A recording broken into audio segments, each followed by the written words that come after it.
Well, hello, ladies and gentlemen. Welcome back to 2CTV with some semi-breaking news. It's actually about what's been going on over the last couple of days in Israel, in Tel Aviv, and the surrounding areas.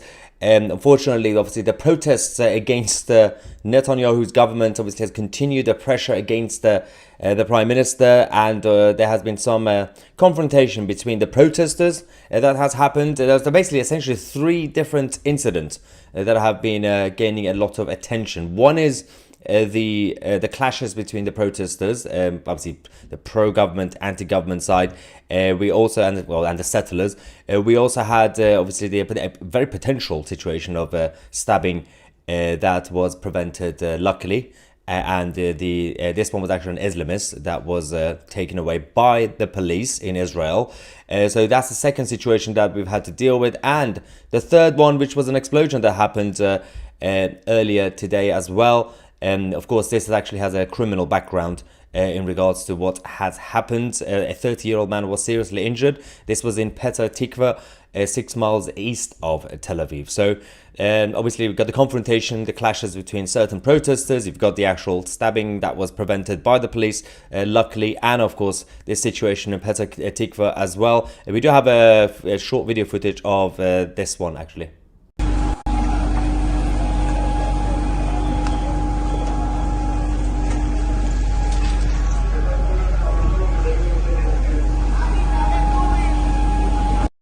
Yes, of course, the situation with the car has now been announced that there was a criminal background to it in terms of the individuals. But that aside, we also obviously have to deal with all the threats that occur on a daily basis from the north, the Hezbollah side, and from the south. The Islamists in Gaza continue to threaten Tel Aviv and the center of Israel as well, apart from, of course, the smaller towns in the north and the south. If it weren't for the Iron Dome, Israel would have been wiped out by now. So those who are going around on the streets in the UK and across the Western world pretending that, well, seems like the Israelis are not the good guys because they are winning, then they're not getting wiped out. It's because they are good at defending themselves. Otherwise, they would have been wiped out by now. That's the whole issue. You don't see them as an underdog because they are good at defending themselves now. It's a small place surrounded by a bunch of nutters in the Islamic world, and it's still surviving. There's a reason for that. And at the same time, we actually saw obviously one example on the 7th of October when the Israelis became the underdog, became the victims, and still didn't hear anything from the political left in the West, from the so-called liberal side and all the others. They don't care. They definitely don't care. So we have all that to deal with. We also have some update. Actually, this is actually fascinating. In the middle of all this chaos, and of course, as I said, the protest or the movement against Netanyahu continues as well. But the outside world, outside of Tel Aviv, we're still talking about Gaza, right? The situation in Gaza is getting absolutely fascinating because we are now hearing that Yahya Sinwar is apparently trying to make a deal for himself and for his own life, because he knows that the main issue that we're currently facing is that if you lose the leadership in Gaza, all the other minions, all the other mini terrorists and Islamists, they won't have any direction. They won't know how to survive. So according to Israeli officials now, Israel Today reported that the Hamas leader Yahya Sinwar has been running like a mouse, fearing for his life from tunnel to tunnel for the past 10 days. The only thing that can bring about a hostage release, they say, is the real fear that Sinwar will be eliminated at any moment, and that only a deal with Israel can save him now. Only a deal with Israel can save him now. Sinwar has faced the numerous attempts on his life since October the 7th, driven mostly by Israelis' $400,000 bounty for his capture or death. That's obviously a lot of money for the Middle East in that area. Now, we know that the discussions about potential ceasefire or temporary pause and hostages release is still ongoing. This is getting really bad now because both sides are overplaying their hand. We know that. And when you have Netanyahu, for example, one day saying no more deal, we never until we wipe out the actual leadership. And then they say, well, okay, we'll listen to it. It doesn't really help the situation, meaning because he's under pressure from the families of hostages, understandably. I'm going to give you the details of the new proposal. This is, it's something else. It's absolutely fascinating. So, we're going to have 3 phases. Well, this is not confirmed, by the way. This is a proposal. This is really weird. First stage, 45 days. This humanitarian stage aims at releasing all Israeli detainees from among women and children under the age of 19, okay?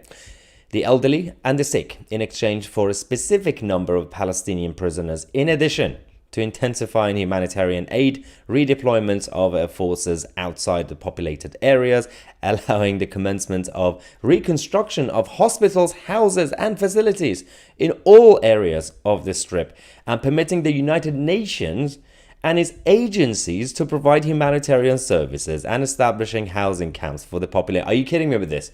So yeah, let's get the UN involved again. That went well the first time, really well. Look at the details. Number 1. Temporary cessation of military operations. Okay? Now, they say redeployment of Israeli forces away from populated areas in the entire Gaza Strip. So leave the whole thing. To be aligned with dividing line, enabling the parties to complete the exchange of detainees and prisoners. We're still inside the 45-day period, by the way. The 2 parties will release Israeli detainees, obviously from the children and women and the elderly and the sick. The intensification of the entry of necessary and sufficient quantities for the population's need to be determined, obviously, of humanitarian aid and fuel daily. Allowing appropriate quantities of humanitarian aid to reach all areas in the Gaza Strip, including the north of the Strip, and the return of the displaced persons to their residence in all areas of the Strip. Are we going to have the same deal with the Israelis who live in the north of Israel, who had to also be displaced because of Hezbollah? Probably not. Nobody cares about them, do they? Nobody's going around saying, what about the Israelis? So, that's one. Then we have this area.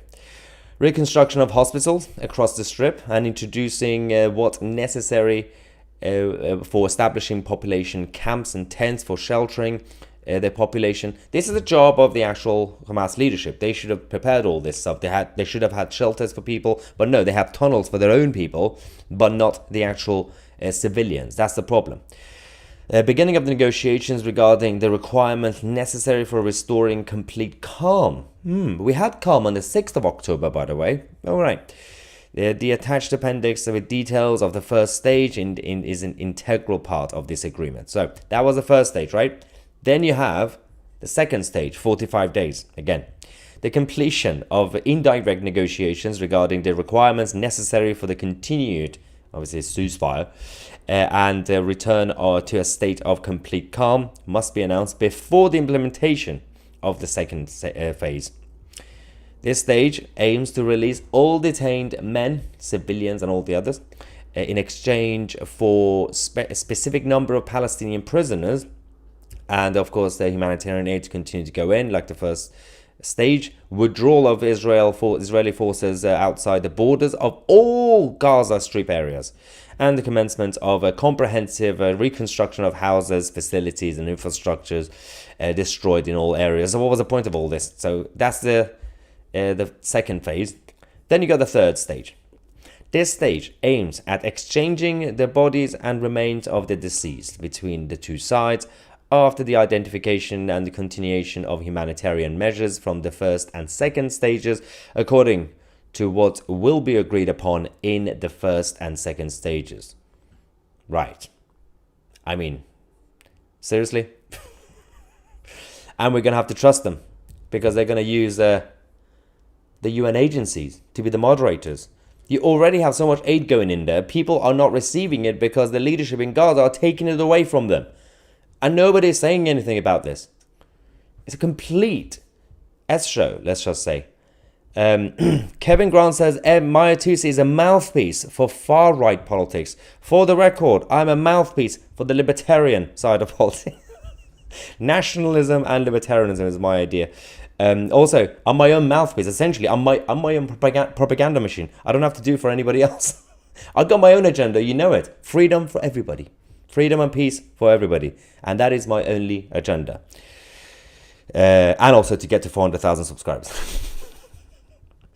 Anyway, Scott Perry says, I don't see anything about Hamas surrendering and letting in the Palestinians have a free vote to see who takes power. I know. Absolutely disgusting people. Elder says, yeah, if you send humanitarian aid to Gaza, it goes straight to their leadership. Absolutely agree. I mean, we've already seen the examples anyway. We do have a couple of super chats as well. Let's go. Welsh Hunter says, only got Rafah to go. So why would Israel agree to do that? Exactly. It makes no sense. The whole thing makes no sense. We had ceasefire on the 6th of October. Look what happened there. Super chat from RG saying, only chance of a deal is if both sides can claim we won. Spot on. Netanyahu will not succumb to pressure because that would mean his end. Same goes for the leadership in Gaza. Those abroad are irrelevant. Absolutely spot on. By the way, the same applies to, it's a very obvious point about geopolitics, same applies to Ukraine and Russia. If you have a deal where both sides could go home and say we won, Putin and Zelensky and everybody else, then you can have something. The same thing happened between Iran and Iraq in 1988 after 8 years of chaos. Loki and Rose's super chat, thank you so much, saying thank you for bringing the truth. God bless you, Maya, and followers. Thank you. And again, another one saying, Kevin Grant, please do one, you troll. No, it's good. Kevin Grant and all the others, the more they watch the channel, the more they help the channel.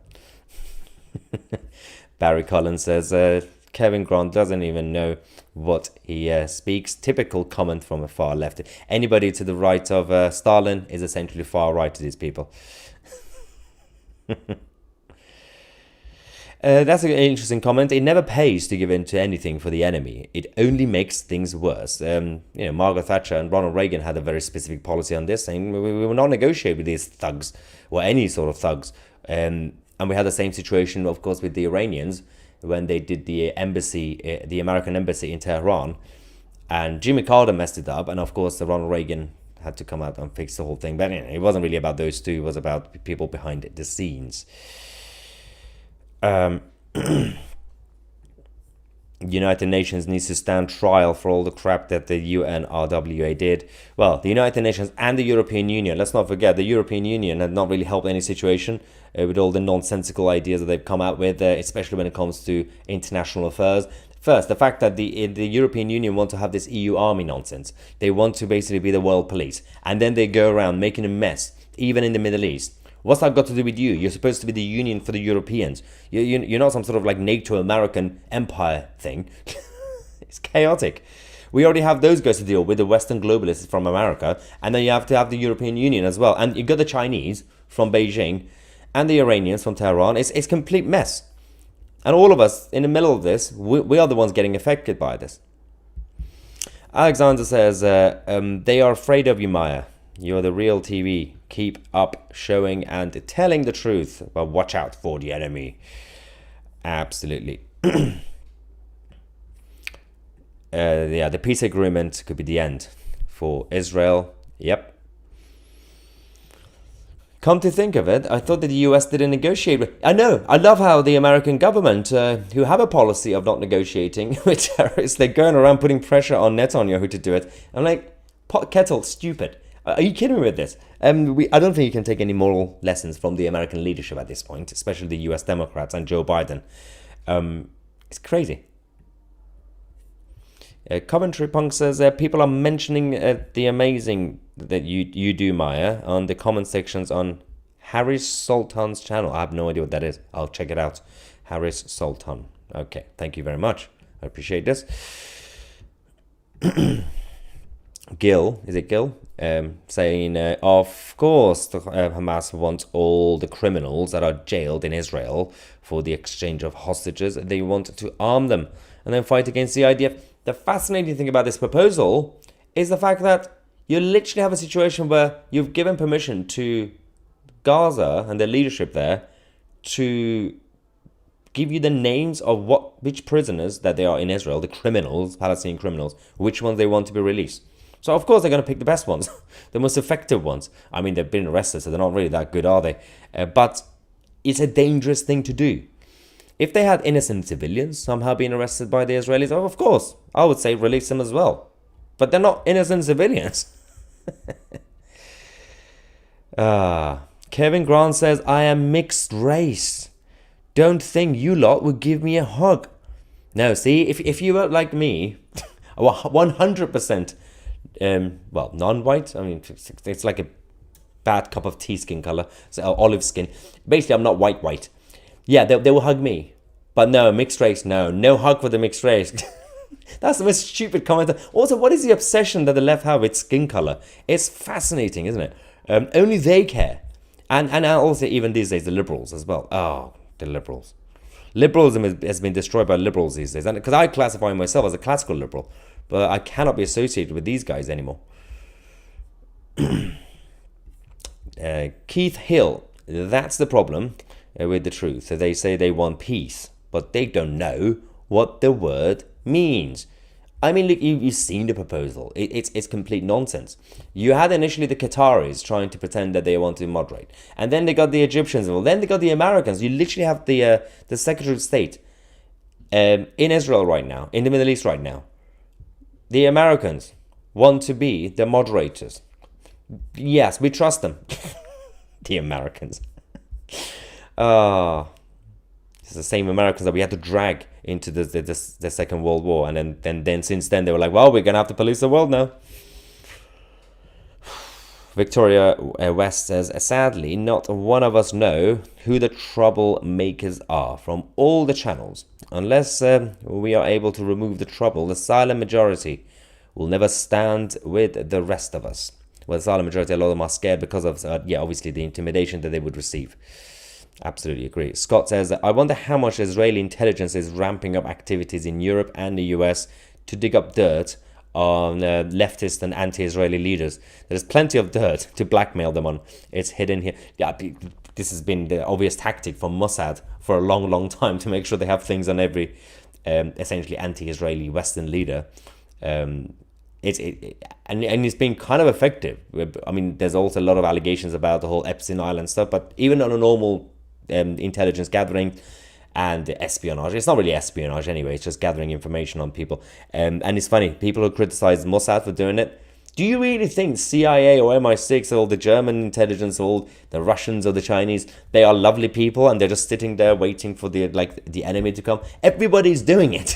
The reason people hate the Mossad side is because they're effective at it. It's the same reason people hated the British Empire. It's because it was the most successful empire in recent times. That's the only reason.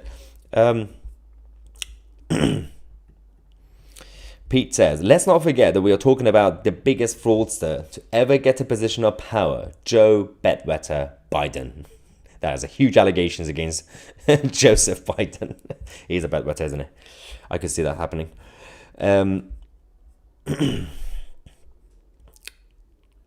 What's this? Why is nobody showing all the clips scattered online of Britons being arrested for flying our flag? You can literally see it on 2CTV. We literally posted it. I do get sometimes emails and also comments sometimes saying, Maya, I haven't talked about this. I'm like, just search the channel.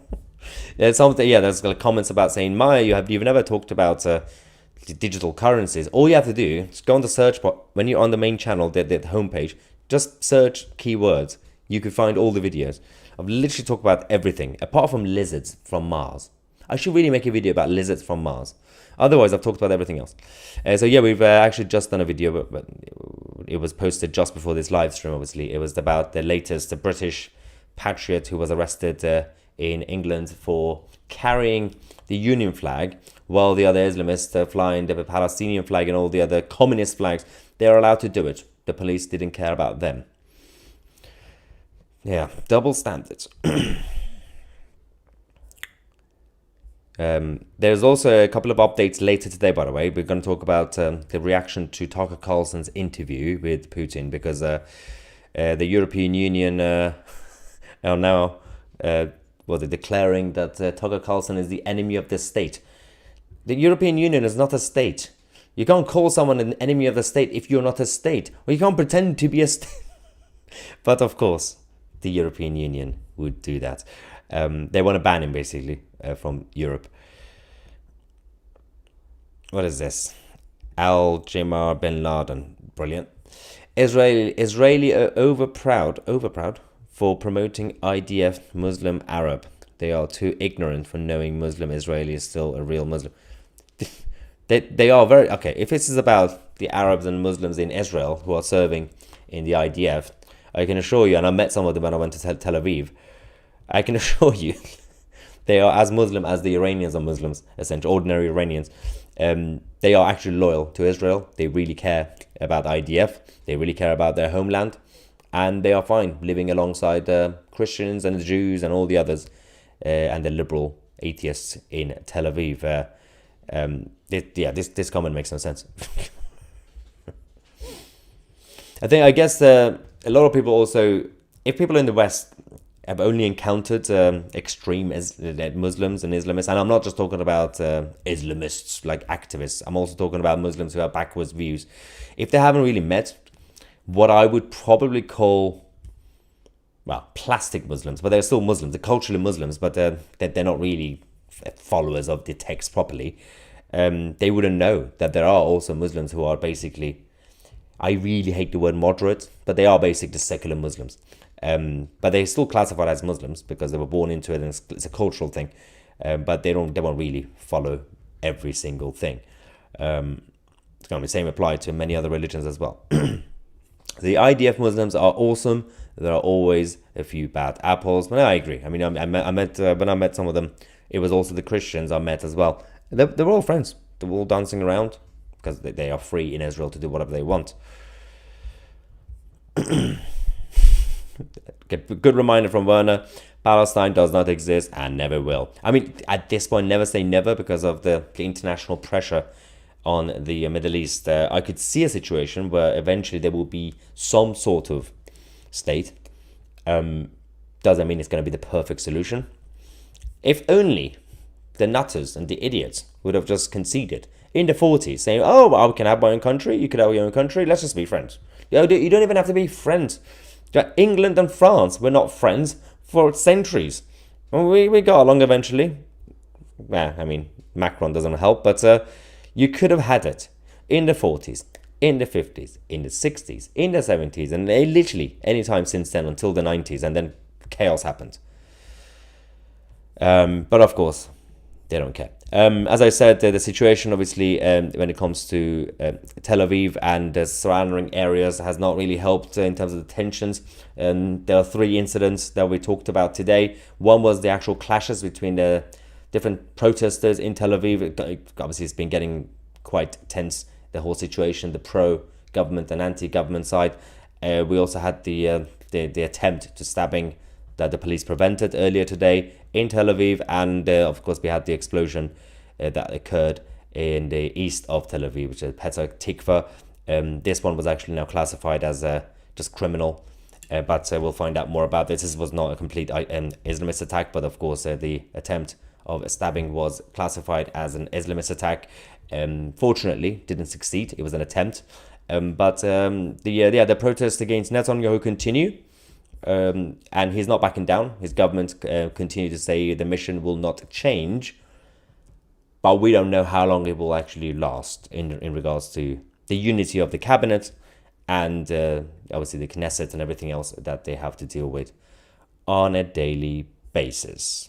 That's the latest update from the Middle East. We're going to come back at 7:30 p.m. in about 2 hours.